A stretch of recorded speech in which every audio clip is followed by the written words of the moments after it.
اعوذ باللہ من الشیطان الرجیم بسم اللہ الرحمن الرحیم السلام علیکم ورحمۃ اللہ وبرکاتہ۔ تاریخ وہی ہے کہ جو چشمدید گواہوں نے لکھی، اور سلیم بن قیس ہلالی وہ پہلے گواہ ہیں جنہوں نے حق اہل بیت علیہم السلام اور اسرار امامت کو قلم بند کیا۔ اس عظیم کتاب اسرار امامت کو آڈیو کی شکل میں آپ تک پہنچا رہے ہیں۔ یہ محض ایک کتاب نہیں بلکہ بصیرت کا ایک سمندر ہے۔ دعا ہے کہ کوشش آپ کے لیے اور ہمارے لیے ہدایت کا ذریعہ بنے۔ سلسلہ وار سننے کے لیے ہمارے ساتھ جڑے رہیں اور اس سلسلے کو پلے لسٹ بنامے اسرار امامت میں ضرور ملاحظہ کیجیے گا۔ آج ہم انشاءاللہ کہ اس کتاب کا حصہ نمبر 10واں پیش کریں گے۔ پچھلی جگہ پر اختتام کیا تھا وہ تھا رسول اسلام صلی اللہ علیہ وآلہ وسلم کی غیب دانی۔ حضرت علی بتاتے ہیں کہ جب میں عمرو ابن عبدود کو قتل کر چکا تو آن حضرت صلی اللہ علیہ وآلہ وسلم نے ان دونوں کو بلا کر پوچھا کہ تم نے جاہلیت میں کتنے بتوں کو پوجا تھا؟ انہوں نے جواب دیا، یا رسول اللہ، جاہلیت میں جو کچھ گزر چکا اب اس کا عیب نہ لگائیں۔ فرمایا کہ اچھا اب کتنے بتوں کی پوجا کر رہے ہو؟ دونوں نے جواب دیا، اس خدا کی قسم جس نے آپ کو سچا نبی بنا کر بھیجا ہے، ہم نے جب سے یہ دین اختیار کیا ہے خدا کے سوا کسی کی پرستش نہیں کرتے۔ یہ سن کر آن حضرت صلی اللہ علیہ وآلہ وسلم نے فرمایا، اے علی، تلوار لے کر فلاں فلاں مقام پہ جاؤ اور وہ بت نکال لاؤ جس کی یہ پرستش کر رہے تھے، اور اسے قبضے میں لے لو۔ اگر تمہارے اور اس کے درمیان حائل ہو کر کوئی روکے تو اسے قتل کر دو۔ پس وہ دونوں رسول خدا صلی اللہ علیہ وآلہ وسلم کے قدموں پر گر پڑے، کہنے لگے، یا رسول اللہ، ہمارا پردہ رکھیے، خدا آپ کا پردہ محفوظ رکھے۔ پس میں نے ان دونوں سے کہا، خدا اور رسول کی قسم کھا کر عہد کرو کہ خدا کے سوا کسی کی عبادت نہ کرو گے، کسی کو اس کا شریک نہ قرار دو گے۔ پس دونوں نے آن حضرت صلی اللہ علیہ وآلہ وسلم سے اس کا عہد کیا۔ پس میں نے جا کر وہ بت نکالا اور اس کا منہ اور ہاتھ پیر توڑ ڈالے۔ پھر میں آن حضرت صلی اللہ علیہ وآلہ وسلم کے پاس واپس آیا۔ خدا کی قسم میں نے ان دونوں کے چہروں پر یہ نشانی اس وقت تک دیکھی جب تک یہ زندہ رہے۔ پھر آن حضرت صلی اللہ علیہ وآلہ وسلم کی وفات کے بعد انہوں نے میرے حق پر انصار سے جا کر نزاع کی۔ انصار کے مقابلے میں یہ دلیل پیش کی تھی کہ وہ قریش سے ہے اور رسول خدا بھی قریش سے تھے۔ اگر وہ سچے تھے تو اس دلیل سے کہ جو آن حضرت صلی اللہ علیہ وآلہ وسلم کا زیادہ قریبی ہوگا وہی زیادہ حقدار ہوگا، لہٰذا انہوں نے میرے حق پر ظلم کیا، اور اگر باطل دلیل پیش کی تھی تو انصار کے حق پر ظلم کیا۔ اب خدا ہی ہمارے اور ظالموں کے درمیان فیصلہ کرے گا جنہوں نے انہیں ہماری گردنوں پر سوار کیا۔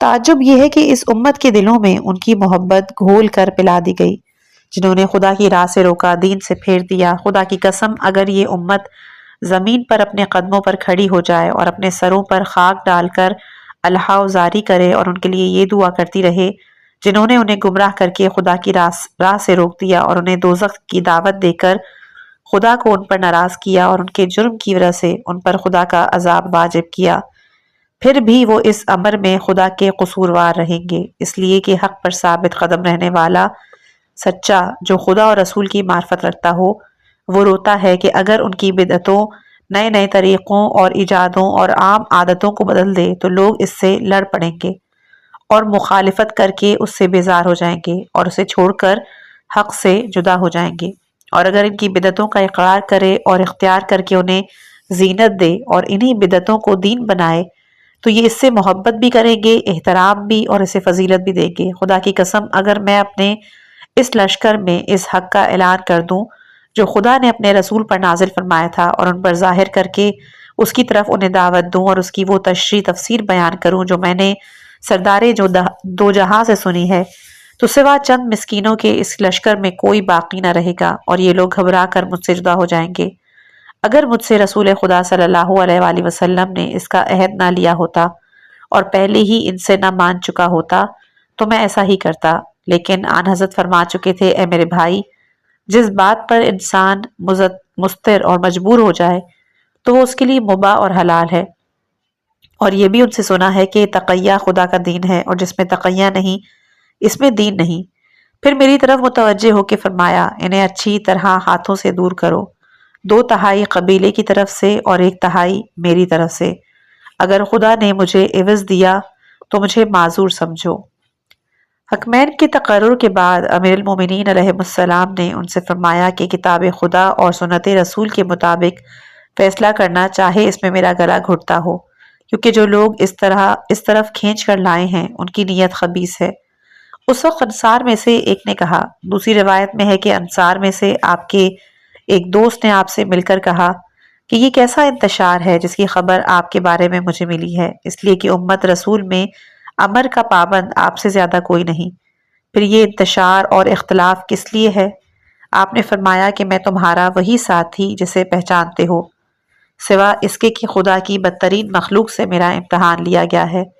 میں انہیں حکم خدا پر لانا چاہتا ہوں اور یہ انکار کرتے ہیں، اور اگر ان کے ارادوں پر نہ شمعون کی بیعت حضرت امیر المومنین علیہ السلام کے ہاتھ پر۔ ابان نے سلیم سے نقل کیا ہے کہ ہم امیر المومنین علیہ السلام کے ہمراہ صفین سے واپس ہو رہے تھے۔ لشکر ایک نصرانی کے گرجے کے قریب اترا، یکایک گرجے سے ایک بزرگ قبول صورت، وجی اور شکیل نکلا، اس کے ہاتھ میں کتاب تھی۔ اس نے آگے بڑھ کر یہ کہہ کر سلام کیا، السلام علیکہ یا خلیفۃ رسول اللہ۔ امیر المومنین علیہ السلام نے جواب دے کے فرمایا، مرحبا اے میرے بھائی شمعون بن حموم، آپ کا کیا حال ہے؟ خداوند عالم آپ پر رحم فرمائے۔ اس نے جواب دیا، بالکل خیریت سے اے امیر المومنین، سید المسلمین، وسیع رسول رب العالمین، میں آپ کے بھائی عیسیٰ ابن مریم علیہ السلام کے حواری کی اولاد میں سے ہوں۔ ایک روایت ہے کہ یہ بھی کہا کہ شمعون بن یوحنا کی نسل سے ہوں، اور وہ حضرت عیسیٰ ابن مریم کے 12 حواریوں میں سب سے افضل اور انہیں محبوب تھے۔ انہی کو حضرت عیسیٰ علیہ السلام نے وسیع مقرر کیا تھا اور انہی کو اپنی کتاب اور علم و حکمت بخشی تھی، بس ہمیشہ ان کے اہل بیت ان کے دین پر قائم اور ان کے مذہب سے متمسک رہے، نہ کافر ہوئے اور نہ اس راہ سے پھرے اور نہ اسے بدلا۔ اور یہ کتابیں حضرت عیسیٰ علیہ السلام نے لکھوائیں اور میرے باپ دادا نے اپنے ہاتھ سے لکھی، میرے پاس ہیں۔ ان میں وہ تمام باتیں درج ہیں جو لوگ ان کے بعد کرنے والے تھے۔ اس میں ہر بادشاہ اور اس کی سلطنت اور اس کے دور کے حالات درج ہیں۔ یہ بھی درج ہے کہ آخر میں خداوند عالم اولاد حضرت اسماعیل علیہ السلام بن حضرت ابراہیم خلیل اللہ سے ارض تہامہ شہر مکہ میں ایک بزرگ کو مبعوث کرے گا جس کا نام احمد ہوگا، جن کی آنکھیں روشن بھویں جڑواں ہوں گی، ناقہ اور گدھے کے مالک، عصا اور تاج یعنی امامہ والے۔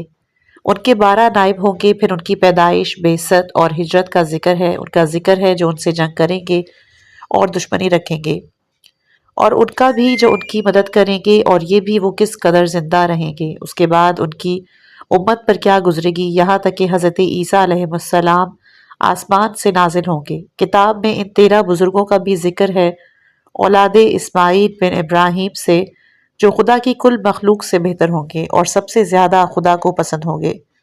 خدا اس کا دوست ہوگا جو ان کا دوست ہو، اور اس کا دشمن ہوگا جو ان کا دشمن ہو۔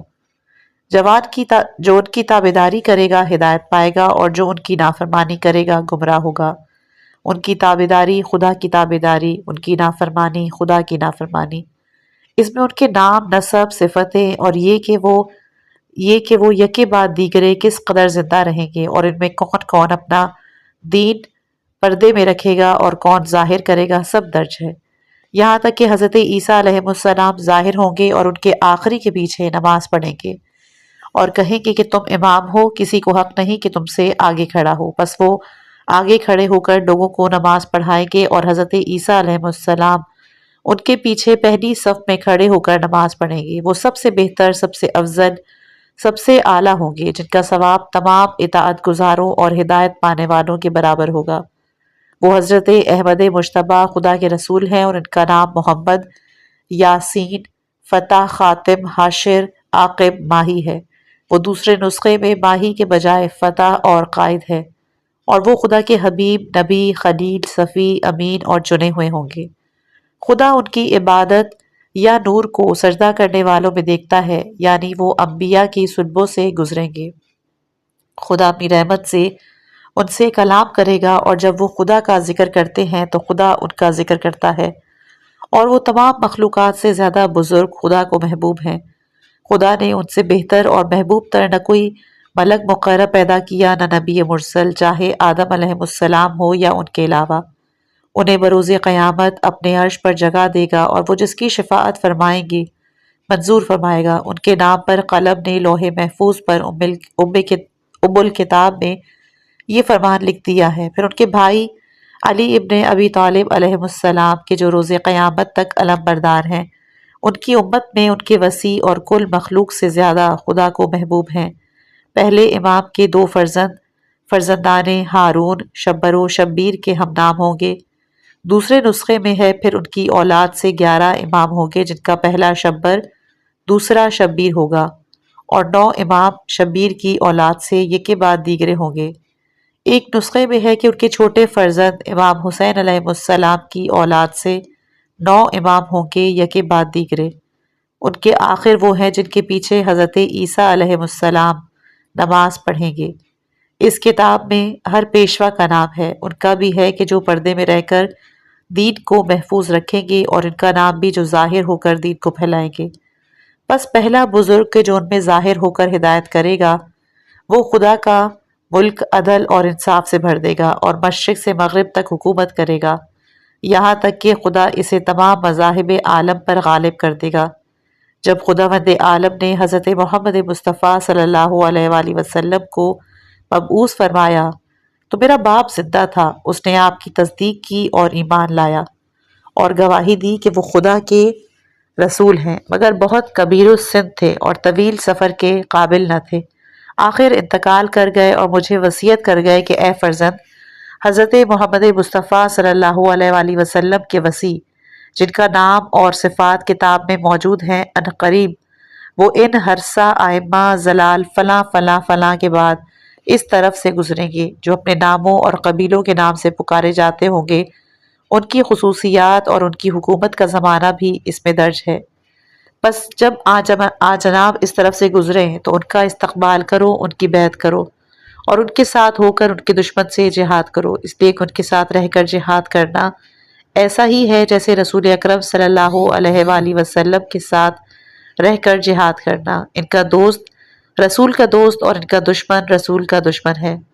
اے امیر المومنین، اس کتاب میں یہ بھی ہے کہ 12 امام قریش سے ہوں گے، لیکن انہیں کی قوم سے کچھ ائمہ زلال ہوں گے، انہیں کی قوم سے کچھ ائمہ زلال بھی ہوں گے جو ان کے اہل بیت کے دشمن ہوں گے، انہیں ان کے حقوق سے محروم رکھیں گے، ان کے حق سے دور رکھیں گے اور انہیں محروم کر دیں گے، ان سے بیزار رہیں گے بلکہ انہیں ڈرائیں گے۔ ان سب کا ایک کا نام صفتیں اور کہاں کہاں قبضہ کریں گے، اور ان کے ہاتھوں آپ کے انصار اور شیعہ جس جس طرح قتل ہوں گے، ان سے جنگ ہوگی، کن کن مصائب اور خطروں کا سامنا کرنا پڑے گا، خدا کس کس طرح آپ کو ان سے اور ان کے دوستوں اور مددگاروں سے محفوظ رکھے گا، کس کس طرح وہ آپ اور آپ کے اہل بیت علیہ السلام کے خلاف توہین، جنگ و جدل، مصیبت اور خون ریزی اور خطرات سے سامان مہیا کریں گے۔ اے امیر المومنین، ہاتھ بڑھائیے کہ میں آپ کی بیعت کروں۔ میں گواہی دیتا ہوں کہ خداوند عالم وحدہ لا شریک ہے، محمد مصطفیٰ صلی اللہ علیہ وآلہ وسلم اس کے بندے اور رسول ہیں، اور میں گواہی دیتا ہوں کہ آپ ان کے خلیفہ وصی اور گواہ ہیں خدا کی مخلوق پر، اور اس کی حجت ہے زمین پر۔ اسلام خدا کا دین ہے، اور میں ہر اس دین سے بیزار ہوں جو دین اسلام کے خلاف ہو، اس لیے کہ وہی وہ دین ہے جسے خدا نے اپنے لیے منتخب فرمایا، اپنے اولیاء کے لیے پسند کیا، اور یہی حضرت عیسیٰ علیہ السلام اور تمام گزرے ہوئے انبیاء اور رسل کا دین تھا۔ اسی دین کو میرے بزرگوں نے اختیار کیا تھا۔ میں آپ سے اور آپ کے دوستوں سے محبت کرتا ہوں، اور آپ کے دشمنوں سے بیزار ہوں، اور ان ائمہ سے محبت کرتا ہوں جو آپ کی اولاد سے ہوں گے، اور ان کے دشمنوں اور مخالفوں سے بیزار ہوں، اور حق سے بیزاری اور ظلم کا ان پر دعوے دار ہوں، خواہ وہ اولین سے ہوں یا آخرین سے۔ پھر اس نے آپ علیہ السلام کی بیعت کی۔ امیر المومنین علیہ السلام نے فرمایا، اپنی کتاب میرے حوالے کر دو۔ اس نے دے دی، اور ایک شخص کو حکم دیا کہ اس کے ساتھ چلے جاؤ اور ایک ترجمان لے آؤ جو اس کی زبان سمجھتا ہو، اسے عربی میں لکھ دے۔ جب ترجمان آیا تو آپ نے اپنے فرزند امام حسن علیہ السلام سے فرمایا، بیٹا ذرا وہ کتاب لے آؤ جو میں نے تمہارے سپرد کی تھی۔ فرمایا، ہاں بیٹا تم اسے پڑھو۔ ترجمان سے فرمایا، تم اسے اس تحریر سے مطابق کر کے دیکھو، اس لیے کہ یہ تحریر سرور کائنات نے لکھوائی اور میں نے اپنے قلم سے لکھی۔ جب پڑھی تو حرف بحرف ایک دوسرے کے مطابق تھی۔ ہدیے کی ترتیب میں بھی فرق نہ تھا، جیسے ایک ہی شخص نے دونوں سے لکھوائی ہوں۔ یہ دیکھ کر آپ نے فرمایا الحمدللہ، اگر وہ چاہتا تو امت میں اختلاف نہ ہوتا اور ان میں تفرقہ نہ پڑتا، اور اس خدا کی حمد جس نے مجھے بھلایا نہیں اور نہ میرے امر کو ضائع کیا اور نہ میرے ذکر کو اپنے اور اپنے اولیاء کے نزدیک خاموش رکھا، جبکہ اولیاء شیطان اور اس کے گروہ کا ذکر اس کے پاس حقیر اور خاموش ہو کر رہ گیا۔ آپ کے جو شیعہ وہاں حاضر تھے وہ دیکھ کر خوش ہو گئے اور خدا کا شکر کرنے لگے۔ بہت سے ساتھیوں کو یہ بات شاق گزری جسے ہم نے ان کے بدلتے ہوئے تیوروں سے پہچان لیا۔ حضرت امیر المومنین علیہ السلام کا خطبہ اور غیب کی خبریں۔ ابان کہتے ہیں کہ سلیم بن قیس نے بیان کیا کہ امیر المومنین علیہ السلام ممبر پر تشریف لے گئے اور حمد خدا و رسول کے بعد فرمایا ایھا الناس، میں نے اس فتنے کو فروغ کیا جسے فروغ کرنے کی کسی میں جرت نہ تھی۔ خدا کی قسم اگر میں نہ ہوتا تو نہ جمل والوں سے جنگ ہو سکتی نہ صفین اور نہروان والوں سے، اور خدا کی قسم اگر تمہارے لیے دعوت عمل کی فکر نہ ہوتی تو وہ تمہیں بتاتا کہ خداوند عالم نے اپنے نبی کی زبان پر کیا شرف بخشا ہے ان لوگوں کو جنہوں نے ان کی گمراہی کو پہچان کر اور اس ہدایت کو سمجھ کر جس پر ہم ہیں ان سے جنگ کی ہے۔ پھر فرمایا کہ جو کچھ پوچھنا ہے مجھ سے پوچھ لو قبل اس کے کہ مجھے نہ پاؤ۔ خدا کی قسم میں آسمانوں کے راستے زمین کے راستوں سے زیادہ جانتا ہوں۔ میں مومنوں کا یعصوب سردار اور سابقین سے سابق متقین کا امام، آخری نبی کا وصی، سب نبیوں کا وارث اور رب العالمین کا خلیفہ ہوں۔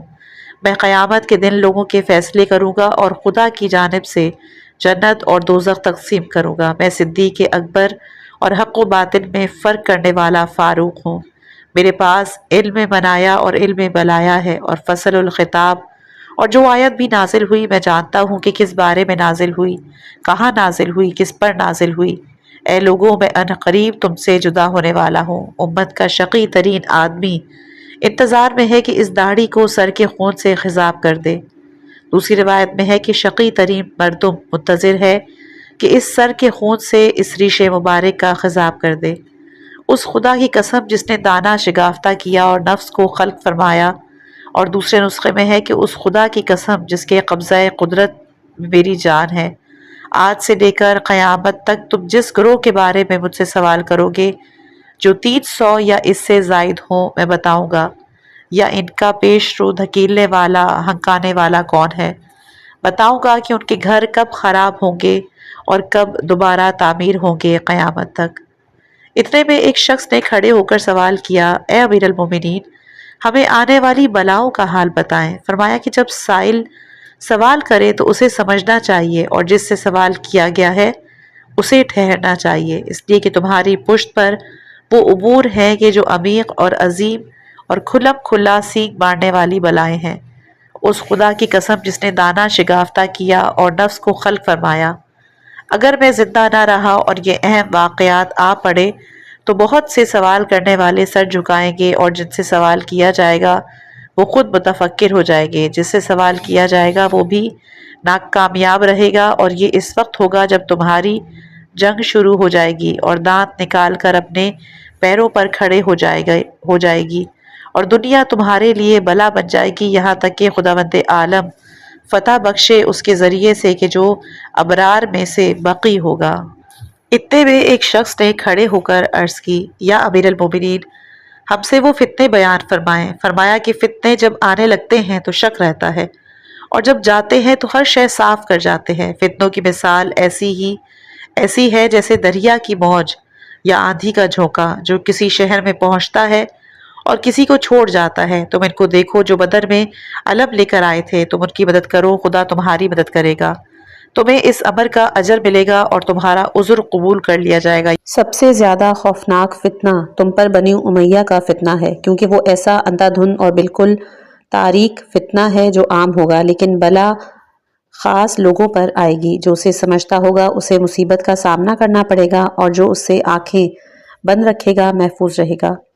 اہل بیت اہل حق پر غالب ہوں گے، اہل باطل اہل حق پر غالب ہوں گے، زمین کو بدعتوں اور ظلم و جور سے بھر دیں گے۔ بس وہ پہلی ذات کہ جو ان کی طاقتوں کو کمزور کر کے ستون توڑ دے گی اور ان کی بیخ بن اکھاڑ دے گی۔ وہ رب العالمین ہے کہ جو جباروں کو تتر بتر کر دینے والا ہے۔ یاد رکھو تم میرے بعد بنی امیہ کو بدترین حاکم پاؤ گے، جیسے کاٹنے والا اونٹ جو دانتوں سے کاٹتا بھی ہے اور ہاتھ بھی چلاتا ہے، پیر سے دودھ دہنے والے کو مارتا بھی ہے۔ میں خدا کی قسم کھا کر کہتا ہوں کہ ان کا یہ فتنہ جاری رہے گا، یہاں تک کہ کوئی اپنی مدد بھی نہ کر سکے گا مگر اس طرح جیسے غلام اور ظالم سردار کے ظلم سے بچنے کے لیے اپنی مدد کرتا ہے کہ جب چلا گیا تو گالیاں دیتا رہا اور جب آ گیا تو تابعداری کرتا رہا۔ ایک روایت میں ہے کہ خدا کی قسم اگر وہ تمہیں منتشر کر کے ہر ستارے کے نیچے پہنچا دیں تو بھی خدا اس دن کے لیے جمع کرے جو ان کے لیے مقرر ہے۔ اس شخص نے کہا، اے امیر المومنین، کیا پھر کبھی اتفاق بھی ہوگا؟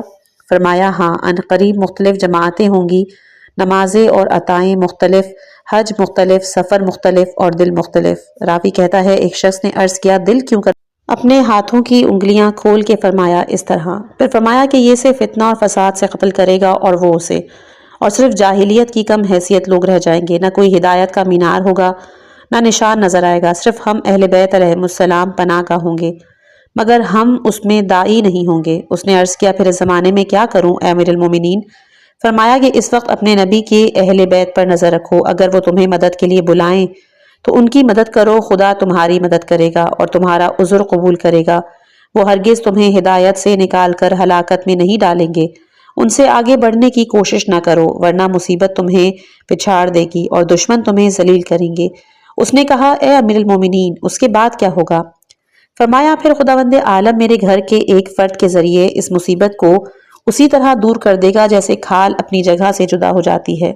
پھر وہ ان لوگوں پر غالب آ جائیں گے جو انہیں ذلیل کر کے غلام بناتے تھے، انہیں تلخ کاسے پلاتے تھے، وہ ان پر کوئی مہربانی نہ کریں گے اور تلوار کے سوا کوئی بات قبول نہیں کریں گے، اور 8 مہینہ تلوار کاندھے پر رکھ کر دنیا بھر کا دورہ کریں گے اور لوگ متمنی ہوں گے کاش مجھے دیکھ لیں، بس میں انہیں موقع دوں اور ان سے وہ چیزیں لے لوں جن سے انہوں نے مجھے منع کیا تھا، اور جو کچھ ان پر گزرے ان سے قبول کر لوں۔ وہ لوگ یہاں تک کہیں گے کہ یہ شخص قریش سے نہیں، اگر قریش سے ہوتا اور اولاد فاطمہ سے ہوتا ہم پر رحم ضرور کرتا۔ خداوند عالم اسے بنی امیہ پر غالب کرے گا اور وہ انہیں دونوں پیروں کے نیچے پیس ڈالے گا جیسے چکی آٹے کو پیس ڈالتی ہے۔ وہ ملعون جہاں ملیں گے پکڑ کر قتل کر دیے جائیں گے۔ یہی خدا کا طریقہ رہا ہے ان لوگوں میں جو اس سے پہلے گزر گئے، اور خدا کا طریقہ کبھی تبدیل نہیں ہوتا۔ اس کے بعد ایک چکی ضروری ہے جو گمراہی کو پیس ڈالے، اور جب پس جائے تو دین اپنے قطب پر قائم ہو جاتا ہے۔ یاد رکھو کہ اس کے پسنے کا ایک شباب ہے اور یہی شباب اس کی حد ہے۔ میری اطرت کے نیک اور میری نسل کے پاکیزہ لوگ بچپن میں سب سے زیادہ حلیم اور جوانی میں سب سے زیادہ عالم ہوتے ہیں۔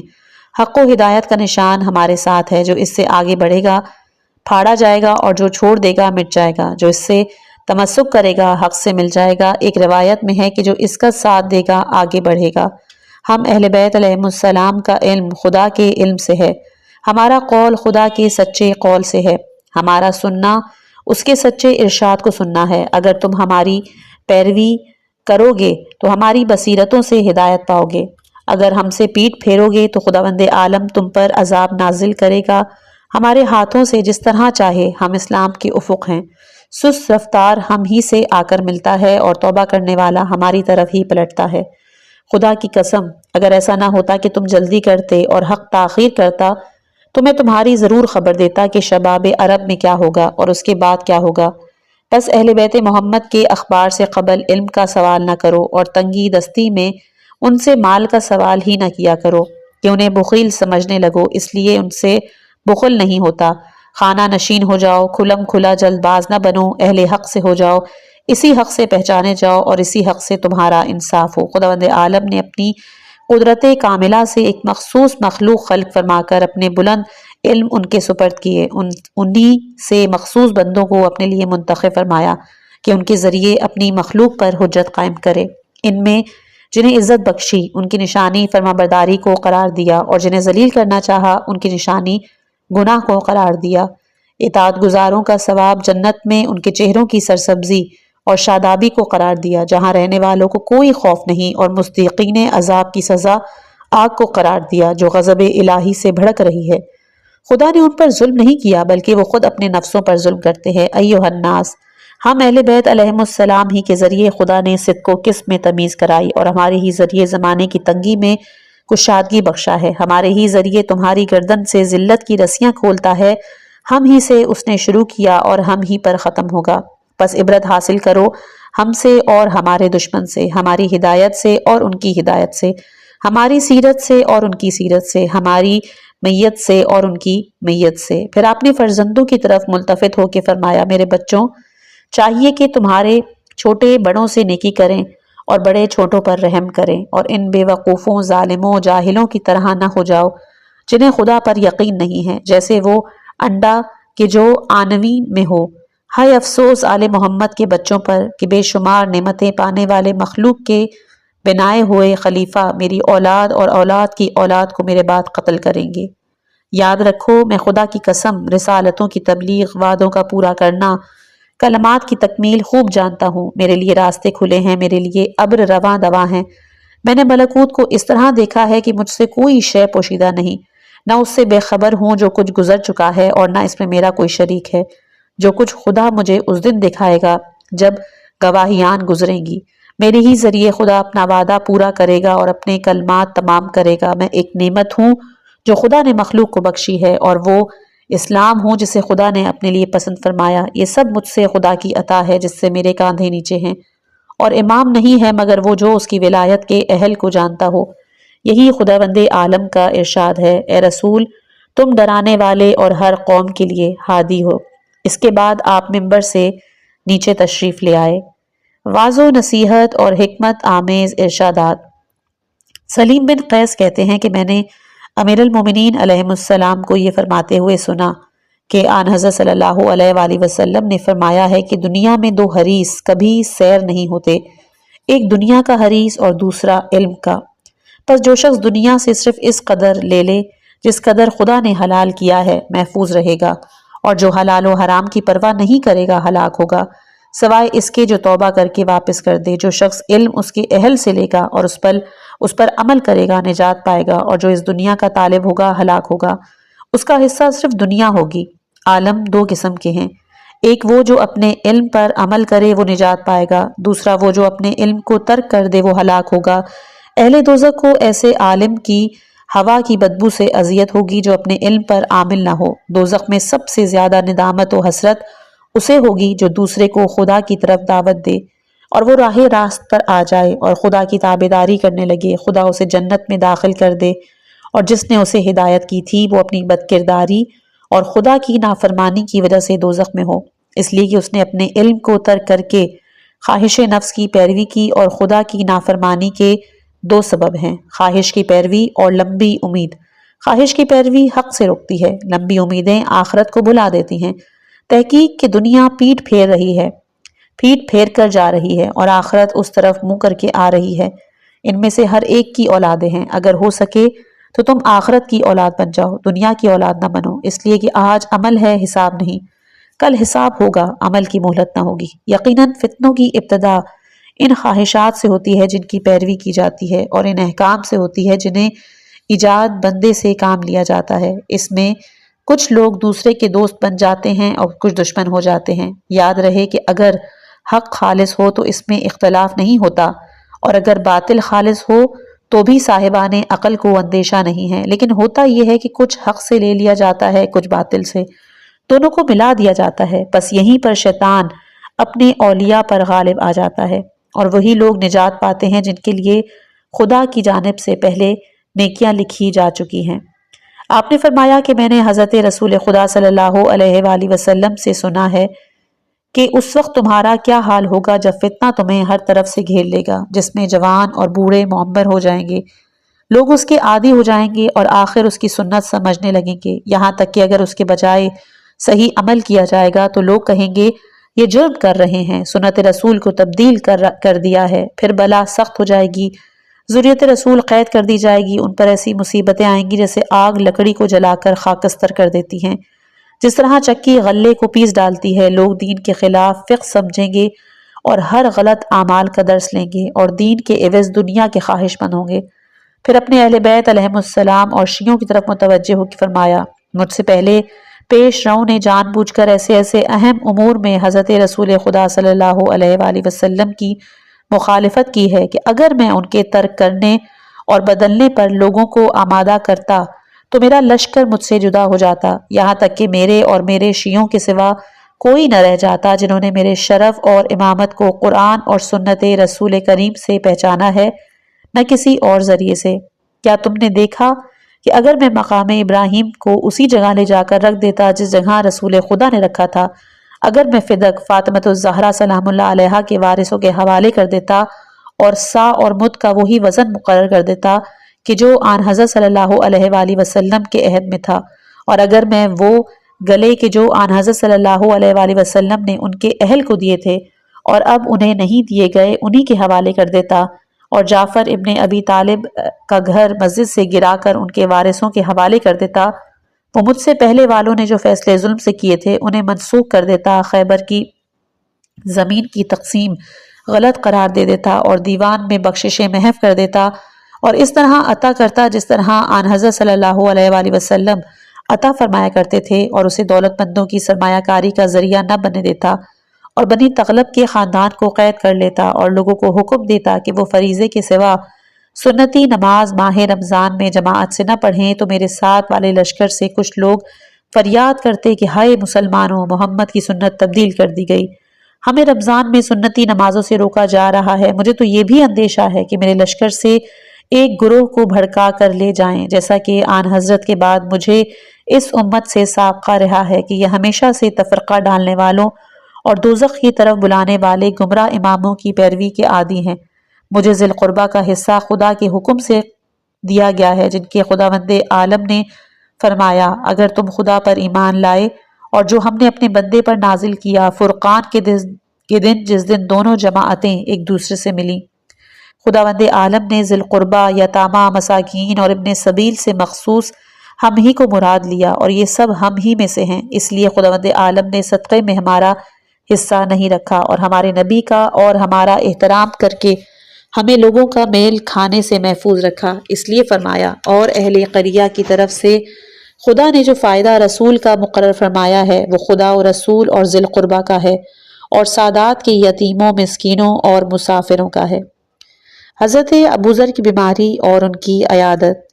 ابان نے سلیم سے روایت کی ہے کہ عمر کے زمانے میں ابوذر بیمار ہوئے، میں اس وقت موجود تھا جب عمر ان کی مزاج پرسی کو آئے، اور حضرت امیر المومنین علیہ السلام اور سلمان و مقداد بھی موجود تھے، اور ابوذر حضرت امیر المومنین علیہ السلام کو وصیت کر چکے تھے اور تحریر لکھ کر گواہیان سب کر چکے تھے۔ جب عمر چلے گئے تو ان کے چچا زاد بنی غفار میں سے ایک شخص نے کہا تمہیں کس نے روکا ہے کہ امیر المومنین عمر کے نام وصیت کر دو؟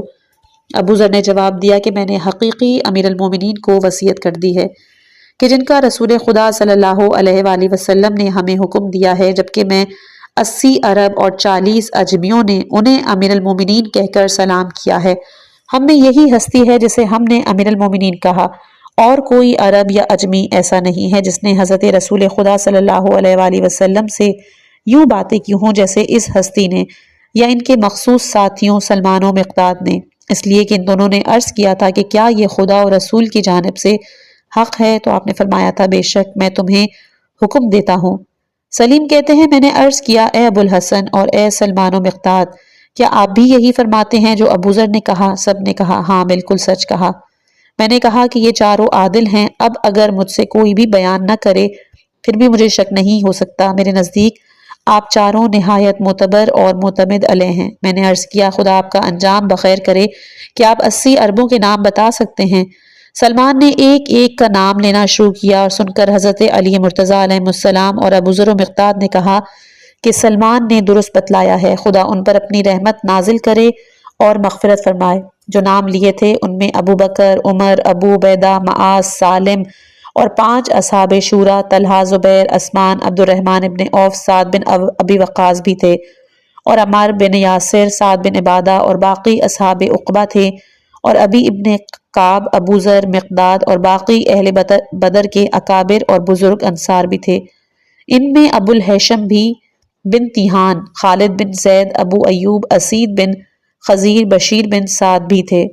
سلیم بن قیس کہتے ہیں کہ میں نے تقریباً ان سب سے ایک ایک کر کے دریافت کیا، کچھ وہ تھے جو خاموش رہے، کچھ نے جواب نہ دیا، کچھ نے بیان کر دیا۔ سلیم نے کہا کہ پھر ہم ایک ایسے فتنے میں مبتلا ہو گئے جس نے ہمارے دل پکڑ لیے، اور آنکھیں اور کان بند کر دیے۔ یہ اس وقت کہ جب ابو بکر نے یہ دعویٰ کیا کہ انہوں نے رسول خدا سے سنا کہ آپ فرماتے ہیں کہ خدا نے ہم اہل بیت کو عزت بخشی ہے اور ہمارے لیے دنیا کے مقابلے میں آخرت کو منتخب کیا ہے، اور خدا کو یہ پسند نہیں ہے کہ نبوت و خلافت دونوں اہل بیت میں جمع ہوں۔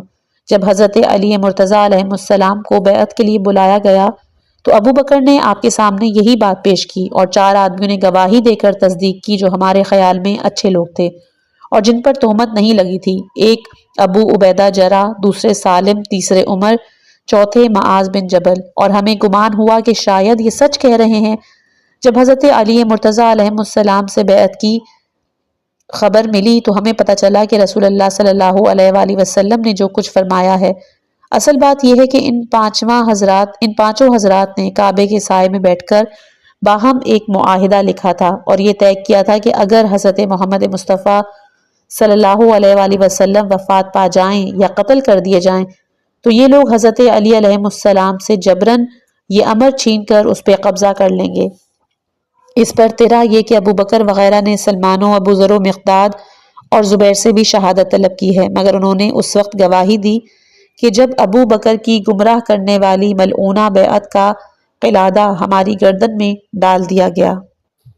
تب ہم نے سمجھا کہ حضرت علی مرتضیٰ علیہ السلام اور رسول خدا صلی اللہ علیہ وآلہ وسلم سے غلط روایت نہیں کر سکتے، خصوصاً یہ کہ نیک اصحاب رسول نے بھی اس کی تائید کی۔ جن لوگوں نے یہ بات کہی تھی ان میں سے اکثر نے یہ بھی کہا کہ ہم نے اس کے بعد اس امر پر خوب غور کیا تو ہمیں رسول خدا صلی اللہ علیہ وآلہ وسلم کا یہ ارشاد یاد آیا، اور ہم سن رہے تھے کہ خداوند عالم میرے اصحاب میں 4 سے محبت کرتا ہے اور مجھے بھی حکم دیتا ہے کہ ان سے محبت کروں، اور یہ خبر دی ہے کہ جنت ان کی مشتاق ہے۔ ہم نے عرض کیا وہ کون ہیں اے خدا کے رسول؟ فرمایا ایک میرا بھائی، میرا وزیر، میرا وارث اور خلیفہ میری امت میں، اور ہر مومن کا ولی میرے بعد علی ابن ابی طالب علیہ السلام، اور سلمان فارسی، ابو ذر اور مقداد بن اسود ہیں۔ اور ایک روایت میں ہے کہ آپ نے فرمایا کہ علی بھی ان میں سے ہیں، اور خاموش ہو گئے۔ پھر فرمایا ان میں علی بھی ہیں، ابو ذر و سلمان و مقداد بھی ہیں۔ ہم خدا سے توبہ و استغفار کرتے ہیں اس جرم پر جس کا ہم نے ارتکاب کیا۔ ہم نے ایک اور حدیث آن حضرت صلی اللہ علیہ وآلہ وسلم سے سنی جس کے معنی اور مطلب نہیں سمجھے سوا اخیر کے۔ آپ نے فرمایا تھا کہ ضرور حوض کوثر پر میرے پاس کچھ لوگ آئیں گے جو میرے ساتھ ہی رہیں گے اور مجھ سے قرب و منزلت رکھتے ہیں۔ جب انہیں اپنی اپنی جگہ کھڑا کر دیا جائے گا تو وہ میرے سامنے آپس میں کھینچا تانی کرنے لگیں گے، پس انہیں شمال کی جانب لے چلیں گے۔ یہ دیکھ کر میں خدا سے عرض کروں گا اے پالنے والے کہ میرے اصحاب ہیں، میرے اصحاب ہیں۔ مجھے جواب ملے گا آپ کو نہیں معلوم انہوں نے آپ کے بعد کیا کیا بدعتیں کی ہیں، یہ تو آپ کے بعد پچھلے پیر پھر گئے تھے اور پھرتے رہے۔ ہماری جان کی قسم اگر ہم نے آن حضرت صلی اللہ علیہ وآلہ وسلم کی رحلت کے بعد ہی یہ امر حضرت علی مرتضیٰ علیہ السلام کے حوالے کر دیا ہوتا اور ان کی پیروی کرتے، ان کی بیعت کر کے ان کے فرمان پر عمل کرتے تو ہم نیک ہو جاتے، ہدایت پا جاتے اور ہمیں نیک توفیق ملتی۔ مگر یہ افراتفری، یہ بلائیں اور اختلاف خدا کے علم میں ہے، جو خدا کے قضاء و قدر میں ہو وہ ہو کر رہتا ہے۔ حضرت ابو ذر کی وصیت ربضہ میں۔ سلیم بن قیس کہتے ہیں کہ جب عثمان نے ابو ذر کو ربضہ بھجوایا تو انہوں نے اپنے مال اور اہل کی وصیت حضرت علی مرتضیٰ علیہ السلام کے نام کی۔ کسی نے ان سے کہا کاش تم امیر المومنین عثمان کے نام وصیت کرتے۔ انہوں نے جواب دیا کہ میں نے حقیقی امیر المومنین علی ابن ابی طالب کے نام وصیت کی ہے۔ ہم نے رسول خدا صلی اللہ علیہ وآلہ وسلم کے زمانے میں امیر المومنین کہہ کر ان پر سلام کیا ہے۔ انہوں نے ہم سے فرمایا تھا میرے بھائی، وزیر، وارث اور امت پر، میرے خلیفہ اور ہر مومن کے والی پر امیر المومنین کہہ کر سلام کرو، کیونکہ وہ زمین کی گرہ ہیں، ان سے زمین کو سکون ہے، اگر وہ نہ رہیں تو نہ زمین رہے اور نہ اس کے رہنے والے۔ پس میں نے اس امت کے اجل اور سامری کو دیکھا، دونوں نے آن حضرت صلی اللہ علیہ وآلہ وسلم کے پاس جا کر سوال کیا کیا یہ حق ہے اور خدا اور رسول کی جانب سے ہے؟ آپ کو غصہ آ گیا، پھر فرمایا کہ یہ حق ہے اور خدا اور رسول کی جانب سے ہے۔ جب دونوں نے آپ پر سلام کر لیا اور معاذ اور سالم اور ابو عبیدہ بھی سلام کر کے علی مرتضیٰ کے پاس سے باہر آ گئے تو یہ دونوں ان سے کہنے لگے اس شخص کو کیا ہو گیا؟ ہمیشہ اپنے مرے ہوئے چچا کے بیٹے کو اٹھایا کرتا ہے۔ ان میں سے ایک نے کہا کہ وہ اپنے چچا زاد کا کام سنوار رہے ہیں۔ سب نے کہا جب تک علی رہیں ہمارے لیے ان کے پاس کوئی چیز نہیں ہے۔ سلیم کہتے ہیں میں نے پوچھا یہ سلام حجت الوداع سے قبل ہوا تھا یا بعد؟ ابو ذر نے جواب دیا کہ پہلی مرتبہ کا سلام حجت الوداع سے قبل تھا اور دوسری مرتبہ کا سلام حجۃ الوداع کے بعد۔ میں نے پوچھا کہ 5 آدمیوں کا وہ عہد و پیمان کب ہوا؟ ابو ذر نے جواب دیا کہ حجۃ الوداع میں۔ میں نے کہا خدا آپ کا انجام بخیر کرے، یہ فرمائیے کہ دوبارہ آدمی منافق کون تھے، کہ وہ 12 آدمی منافق کون تھے جو منہ چھپائے ہوئے عقبہ میں آن حضرت صلی اللہ علیہ وآلہ وسلم پر حملہ کر کے ان کا اونٹ گرانا چاہتے تھے، اور یہ واقعہ کب کا ہے؟ کہا جب آن حضرت صلی اللہ علیہ وآلہ وسلم حجۃ الوداع سے فارغ ہو کر غدیر خم پر تشریف لا رہے تھے، میں نے عرض کیا آپ کیوں کر جانتے ہیں، جبکہ رسول نے یہ راز صرف حذیفہ سے بیان کیا؟ انہوں نے جواب دیا کہ عمار بن یاسر قائد تھے اور حذیفہ سائق۔ آپ نے حذیفہ کو حکم دیا تھا کسی پر ظاہر نہ کریں، مگر عمار ابن یاسر کو یہ حکم نہیں دیا تھا۔ فرمایا کہ 5 باہم معاہدہ کرنے والے اور 5 شورا سے عثمان کا انتخاب کرنے والے اور عمر و آس اور معاویہ۔ میں نے عرض کیا جب دونوں نے دیکھا تھا تو پھر آن حضرت کے بعد ان کی امر میں شامل ہو گئے۔ فرمایا انہوں نے اس کے بعد توبہ و استغفار کیا اور شرمندہ ہوئے۔ ان کے اجل نے اپنی منزلت بیان کی اور ان کے سامری اور باقی 3 نے ان کی گواہی دی۔ ان دونوں نے یہ سوچا کہ شاید پہلی بار۔ سلیم بن قیس کہتے ہیں کہ عثمان کے زمانے میں ابو ذر کی وفات کے بعد میں نے عمار یاسر سے ملاقات کی اور ابو ذر کا بیان انہیں سنایا۔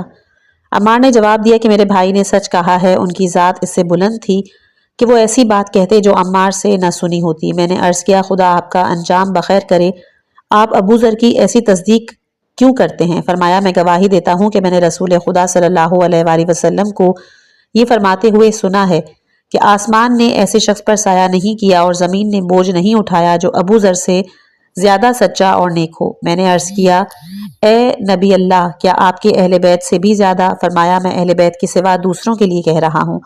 سلیم کہتے ہیں پھر کوفے سے مدینے جا کر حذیفہ سے ملا، ان سے ابو ذر کا قول بیان کیا۔ انہوں نے جواب دیا سبحان اللہ، ابو ذر نیکی اور سچائی میں اس قدر بلند ہیں کہ وہ بات نہیں کہہ سکتے کہ جو آن حضرت نے نافرمائی ہو۔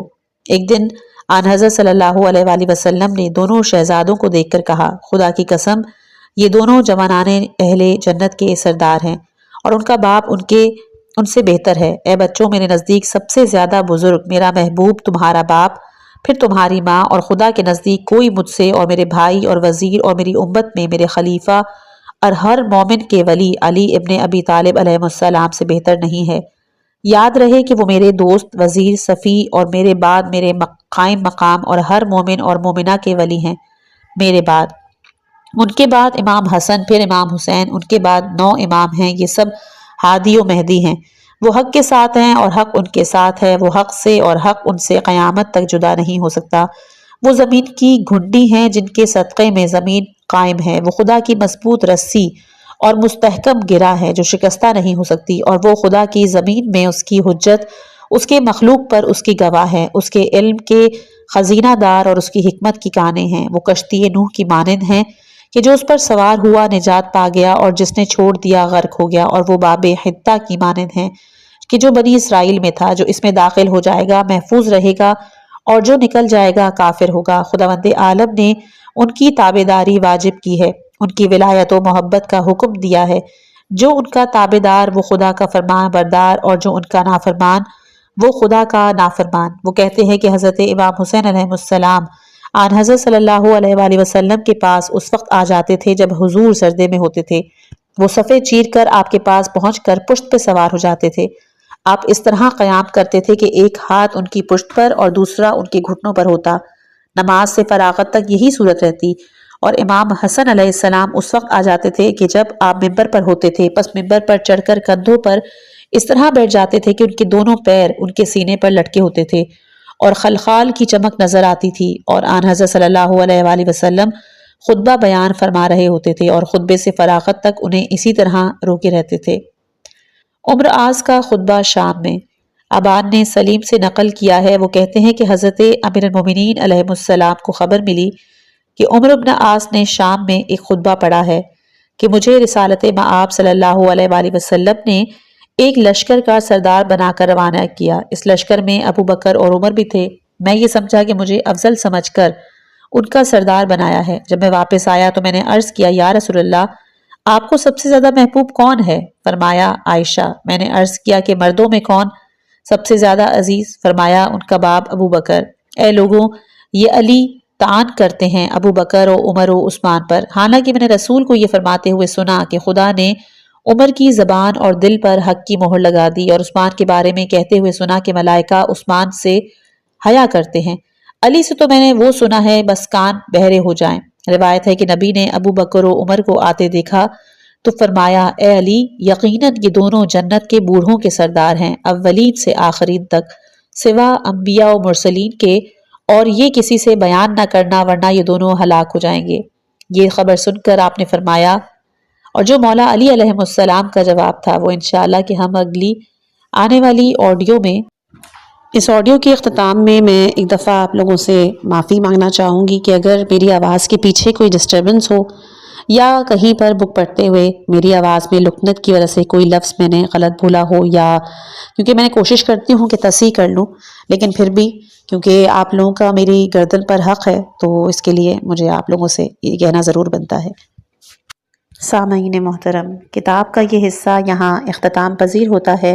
آئیے اس علمی نشست کا اختتام دعا پہ کرتے ہیں۔ بار الہا، ہمیں قرآن اور اطرت کے دامن سے وابستہ رکھ، ہمیں ان فتنوں سے محفوظ رکھے جو صراط مستقیم سے بھٹکا دیتے ہیں۔ اس کوشش کو اپنی بارگاہ میں قبول فرما اور اس کے مرتب کرنے والے اور ترجمہ کرنے والے مرزا یوسف حسین لکھنوی کے درجات بلند فرما۔ آمین۔ اگلے باب کے ساتھ بہت جلد حاضر ہوں گے۔ اپنا بہت خیال رکھیے گا۔ والسلام علیکم ورحمۃ اللہ وبرکاتہ۔